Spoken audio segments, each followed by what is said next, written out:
Hello. మనం 'అక్కినేని నాగేశ్వరరావు' గారి సినిమాల గురించి మాట్లాడుకుంటున్నాము. ఈసారి వీడియోలో 1976 నుంచి 1980 వరకు వచ్చిన 'అక్కినేని నాగేశ్వరరావు' గారి సినిమాల గురించి మాట్లాడుకుందాం. మొట్టమొదటిగా 1976కి ఒక ఇంపార్టెంట్ డేట్ ఉంది. అది 14 జనవరి 1976. ఆ రోజు అన్నపూర్ణ స్టూడియోస్ నాటి రాష్ట్రపతి ఫక్రుద్దీన్ ఆలీ అహ్మద్ గారి చేతుల మీదుగా ప్రారంభోత్సవం జరిగింది.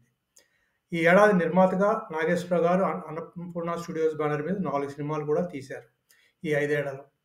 ఇది మెయిన్‌గా 76, 80లో జరిగిన మొట్టమొదటి విశేషం.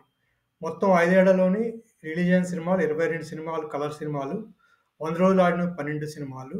అందులో ఒక సినిమా తమిళంలోకి డబ్బింగ్ అయింది. అది 'హేమాహే' సినిమా. ఇకపోతే 1976లో రిలీజ్ అయిన సినిమాలు చూసుకుంటే 3 సినిమాలు రిలీజ్ అయ్యాయి.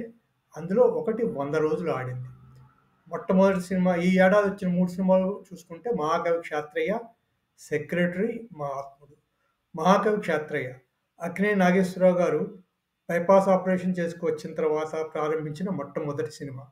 సారథి స్టూడియోస్‌లో ప్లేస్ దొరకకపోవడంతో ఈ సినిమాని కర్ణాటకలోని కంఠీరవ స్టూడియోలో బెంగుళూరులో తీశారు మొత్తం సినిమా.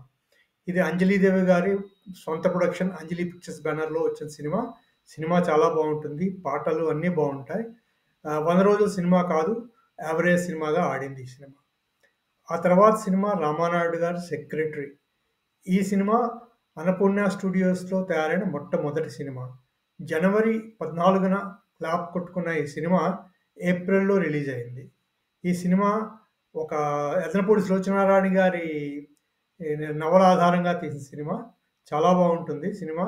సినిమాలో పాటలన్నీ హిట్ కూడాను. సినిమా కూడా సూపర్ హిట్ సినిమాగా నిలిచింది. తర్వాత వచ్చిన సినిమా 'మహాత్ముడు'. గోపీనాథ్ గారి డైరెక్షన్, గోపీనాథ్ గారి డైరెక్షన్‌లో వచ్చింది. ఇది యావరేజ్ సినిమా. మరీ పెద్దగా ఆడలేదు. ఇకపోతే 1977 వద్దాం. 1977లో 6 సినిమాలు రిలీజ్ అయ్యాయి.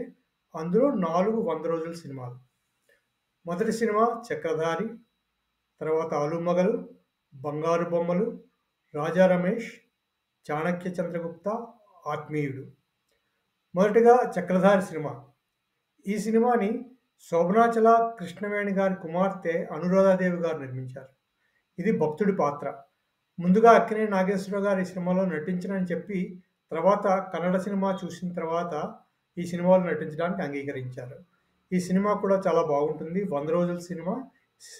హిట్ సినిమా కిందే చెప్పుకోవచ్చు దీన్ని. ఆ తర్వాత బ్లాక్ బస్టర్ సినిమా టైప్‌లో వచ్చింది ప్రసాద్ ఆర్ట్ పిక్చర్స్ వారి 'ఆలు మగలు'.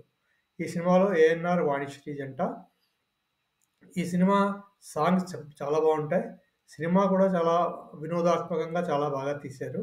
ఇది ఈ ఏడాదికి బ్లాక్ బస్టర్ సినిమా అయింది.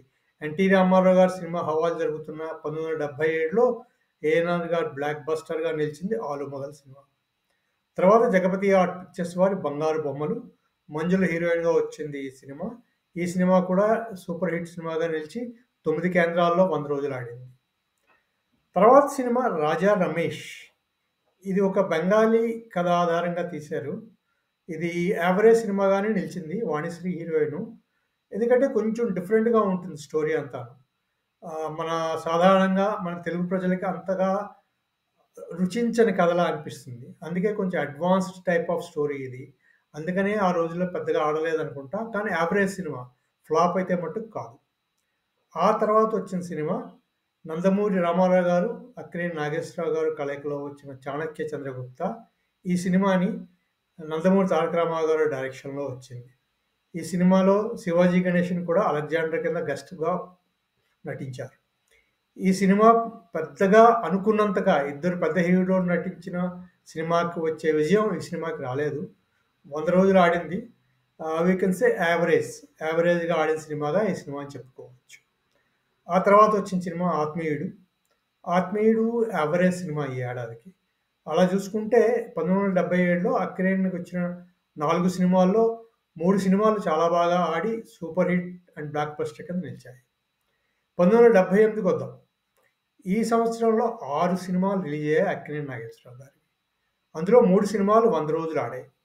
అందులో మొదటి సినిమా 'చిలిపి కృష్ణుడు'. ఈ 'చిలిపి కృష్ణుడు' సినిమా సురేష్ ప్రొడక్షన్ బ్యానర్‌లో రామానాయుడు గారు నిర్మించారు.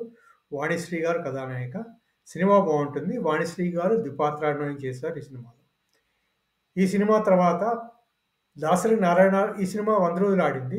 అండ్ సూపర్ హిట్ సినిమా కింద నిలిచింది. తర్వాత సినిమా వచ్చింది దాసరి గారు దర్శకత్వంలో ప్రప్రథమంగా అక్కినేని నాగేశ్వరరావు గారు నటించిన సినిమా 'దేవదాస్ మళ్ళీ పుట్టాడు'. ఈ కథ దేవదాసుకి కంటిన్యూషన్‌గా దాసరి నారాయణరావు గారు రాసుకొని తీసిన సినిమా. ఈ సినిమా బావుంటుంది. కానీ మరీ అంత పెద్ద హిట్ కాదు కానీ యావరేజ్‌గా ఆడింది. 100 రోజుల సినిమా ఇది కూడా. కానీ ఇందులో సావిత్రి గారు నటించారు పార్వతిగా. ఐ థింక్ ఇదే నాగేశ్వరరావు గారు, సావిత్రి గారు ఒక సినిమాలో ఒకే ఫ్రేమ్‌లో చూసిన సినిమా ఆఖరి సినిమాగా చెప్పుకోవచ్చు. తర్వాత సినిమా 'విచిత్ర జీవితం'. నాగేశ్వరరావు గారు, వాణిశ్రీ, జయసుధ నటించారు. ఈ చిత్రం హిందీ సినిమా 'దాగ్' బేసిస్ మీద తీశారు. ఈ సినిమా కూడా బావుంటుంది. నీట్‌గా తీశారు. మంచి సినిమా.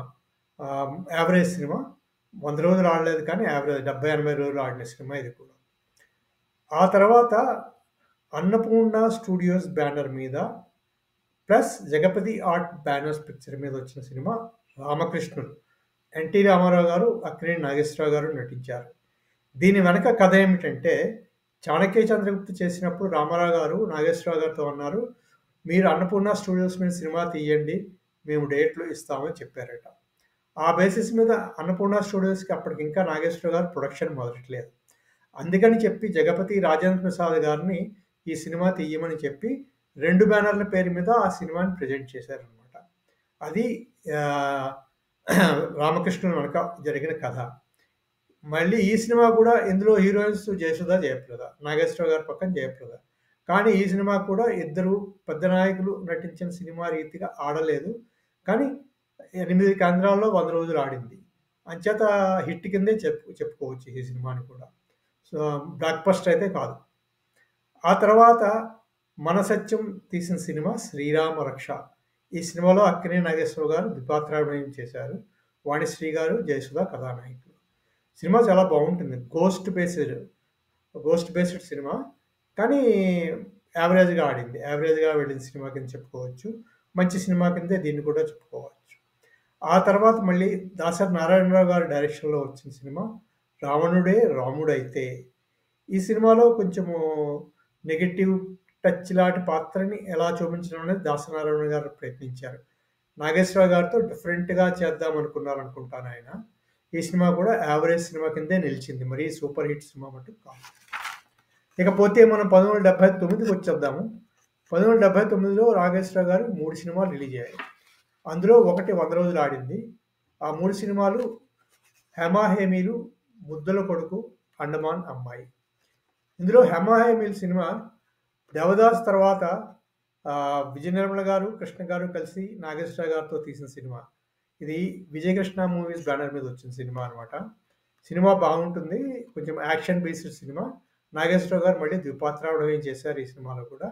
ఈ సినిమా కూడా యావరేజ్ సినిమాగా నిలిచింది. తర్వాత 'ముద్దుల కొడుకు' జగపతి వాళ్ళ పిక్చర్ ఇది. ఇది 100 రోజుల సినిమా. జగపతి ఆర్ట్ పిక్చర్స్ వారు చేసే సినిమాలాగే ఉంటుంది. శ్రీదేవి, జయసుధ ఈ సినిమాలో హీరో హీరోయిన్స్‌గా ఉన్నారు. నెక్స్ట్ సినిమా 'అండమాన్ అమ్మాయి'. వీనస్ పిక్చర్స్ వాళ్ళు తీసిన సినిమా ఇది. ఇందులో వాణిశ్రీ హీరోయిన్. అక్కినేని గారు వయసు మళ్ళిన పాత్రలో కూడా ఇందులో నటించారు. ఈ సినిమా బావుంటుంది. చాలా మంచి సినిమాగా అనిపిస్తుంది. అనుకున్నంత హిట్ కాలేదు. యావరేజ్‌గా నిలిచిన సినిమా ఇది కూడా. ఇకపోతే 1980కి వద్దాం. ఈ సంవత్సరంలో 4 సినిమాలొచ్చాయి. 4గిట్లో 3 సినిమాలు 100 రోజులు ఆడాయి. అందులో మొదటగా వచ్చిన సినిమా 'ఏడంతస్తుల మేడ'. ఈ సినిమా అక్కినేని గారికి పెద్ద హిట్ కింద నిలిచింది. సూపర్ హిట్ కింద నిలిచిన సినిమా ఈ సినిమా. 11 కేంద్రాల్లో 100 రోజులు ఆడింది. ఇది చాలా మంచి సినిమా. దాసరి గారి డైరెక్షన్. సుజాత, జయసుధ హీరోయిన్స్. చాలా బావుంటుంది సినిమా చూడడానికి. ఇద్దరు హీరోయిన్లు బేస్డ్ సినిమా. దాసరి నారాయణరావు గారి స్టాండర్డ్. ఆ తర్వాత రిలీజ్ అయిన సినిమా ప్రసాద్ ఆర్ట్ పిక్చర్స్ వారి 'నాయకుడు వినాయకుడు'. ఈ సినిమా కూడా యావరేజ్ సినిమా. కొంచెం పొలిటికల్ బ్యాక్‌డ్రాప్‌తో తీశారు. ఇది జయలలిత గారితో అక్కినేని నాగేశ్వరరావు గారు నటించిన ఆఖరి సినిమా. ఇదే సినిమా ప్రసాద్ ఆర్ట్ పిక్చర్స్ వారు అక్కినేనితో తీసిన సినిమాగా ఆఖరి సినిమా కూడా చెప్పుకోవచ్చు. దీని తర్వాత ప్రసాద్ ఆర్ట్ పిక్చర్స్ పేరుతో అక్కినేని నాగేశ్వరరావు గారి సినిమాలేవి రాలేదు. తర్వాత అక్కినేని నాగేశ్వరరావు గారు ప్రొడక్షన్ స్టార్ట్ చేసి నిర్మాతలుగా అక్కినేని వెంకట్, అక్కినేని నాగార్జున పేర్లతో అన్నపూర్ణ స్టూడియోస్ బ్యానర్ మీద తీసిన సినిమాలు రిలీజ్ అయ్యాయి. ఒకటి బుచ్చిబాబు, ఇది దాసరి నారాయణరావు గారి దర్శకత్వంలో వచ్చింది, జయప్రద హీరోయిన్. ఇంకొకటి సంగీతం శ్రీనివాసరావు గారి దర్శకత్వంలో వచ్చిన పిల్ల జమీందార్. ఈ 2 సినిమాలు చాలా సరదాగా ఉంటాయి.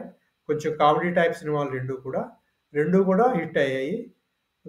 బుచ్చిబాబు 3 కేంద్రాల్లో 100 రోజులు ఆడింది. పిల్ల జమీందార్ కూడా 100 రోజులు ఆడిన సినిమాయే.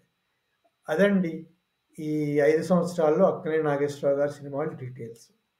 ఇకపోతే హీరోయిన్స్‌లో చూసుకుంటే వాణిశ్రీ గారితో 9 సినిమాలు, జయసుధ గారితో 5 సినిమాలు, జయప్రద గారు 2 సినిమాలు, జయచిత్ర గారు 2 సినిమాలు, శ్రీదేవి 1 సినిమా, తర్వాత సుజాత, జయలలిత, ప్రభ, శారద, మంజుల గారితో ఒక్కొక్క సినిమాలో హీరోయిన్‌గా నటించారు. అవార్డ్స్ గురించి చూసుకుంటే 1976కి మహాకవి క్షాత్రయ్యకి స్టేట్ గవర్నమెంట్ వారి నంది అవార్డు పురస్కారం దొరికిందండి. ఇది సంగతి ఫర్ ది 75 నుంచి 80 వరకు వచ్చిన అక్కినేని నాగేశ్వరరావు గారి సినిమాల విశేషాలు. ఇంకా విశేషాలు చెప్పుకోవాలంటే మెయిన్‌గా చెప్పుకోవాల్సిన విశేషాలు 1976లో నాగేశ్వరరావు గారి సొంత స్టూడియో ప్రారంభం. అదే సంవత్సరం స్టూడియో బ్యానర్ మీద 4 సినిమాలు నిర్మాతగా నిర్మించారు. మొదటి సినిమా కళ్యాణి 1979లో తీశారు. అందులో తను నటించలేదు. మురళీమోహన్, జయసుధ హీరో హీరోయిన్లుగా నటించారు. తర్వాత జగపతితో తీసిన సినిమా రామకృష్ణులు, బుచ్చిబాబు, పిల్ల జమీందార్ పూర్తిగా దీని మీద తమ సొంత బ్యానర్ మీద తీసిన సినిమాలు. ఈ 5 ఏళ్లలో అక్కినేని నాగేశ్వరరావు గారు తన చూపంతా స్టూడియో విస్తరణ మీద, మిగిలిన ఫ్లోర్లు నిర్మాణం మీద, నిర్వహణ మీద ఎక్కువగా కాన్సంట్రేట్ చేసినట్టు తెలుస్తోంది. ఈ విశేషాలు 1975 నుంచి 80 వరకు జరిగినవండి. తర్వాత ఇంకొకటి కొంచెము చిన్న వివరణ. ఇదివరకు చెప్పిన చక్రవర్తి చిత్ర వారి 2 సినిమాలు 1968లో వచ్చిన సుడిగుండాలు, 70లో వచ్చిన మరో ప్రపంచం 2 సినిమాలు కూడా కల్ట్ క్లాసిక్స్ కింద నిలిచిన సినిమాలే. నేటికి సుడిగుండాల్లోని కథనం నేటి వాతావరణానికి కూడా అప్లికబుల్గా ఉన్నది. ఇది ఒక మిత్రుడు నాకు పంపించారు, వారికి ధన్యవాదాలు. Thank you very much. మళ్ళీ వచ్చే దీంట్లో మనం 81 నుంచి 85 వరకు అక్కినేని నాగేశ్వరరావు గారి సినిమా ప్రయాణం గురించి చూసుకుందాం. బాయ్.